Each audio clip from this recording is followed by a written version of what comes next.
Jangan Bu.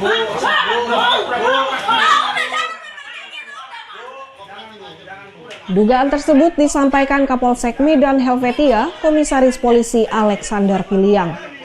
Alex menyebut tengah mendalami dugaan pelaku yang ingin mendapatkan uang sebesar 500 juta rupiah hasil dari asuransi sang suami.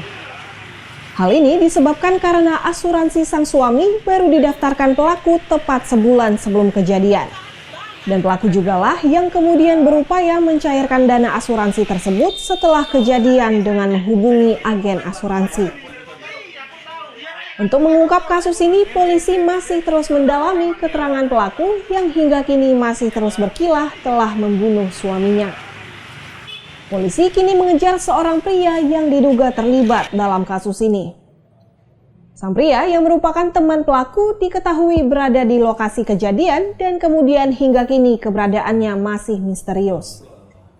Kami masih mengumpulkan bukti-bukti lainnya, terutama yang berkaitan dengan asuransi yang dimohonkan istri atau si pelaku terhadap tertanggung suaminya yang dibuka 1 bulan sebelum kejadian.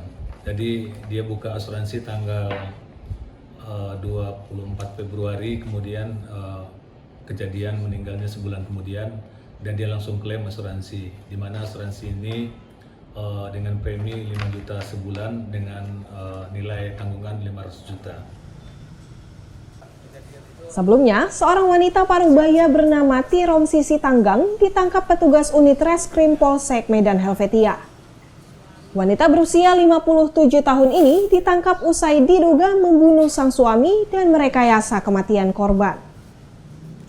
Pelaku membuat korban seolah-olah tewas usai menjadi korban kecelakaan lalu lintas di depan rumahnya, lalu membawa korban ke rumah sakit. Sesampainya di rumah sakit, polisi yang menerima laporan perihal adanya korban tewas akibat kecelakaan lalu lintas, kemudian melakukan olah tempat kejadian perkara. Namun nyatanya kecelakaan lalu lintas tidak pernah terjadi dan kejanggalan semakin terlihat usai polisi yang hendak melakukan autopsi justru tidak lagi mendapati jasad korban di rumah sakit karena telah dimakamkan pelaku di Kabupaten Dairi. Hasil ekshumasi ternyata terungkap jika korban tewas akibat sejumlah luka di tubuhnya yang diindikasikan akibat tindak penganiayaan. Tim Liputan Kompas TV Medan, Sumatera Utara.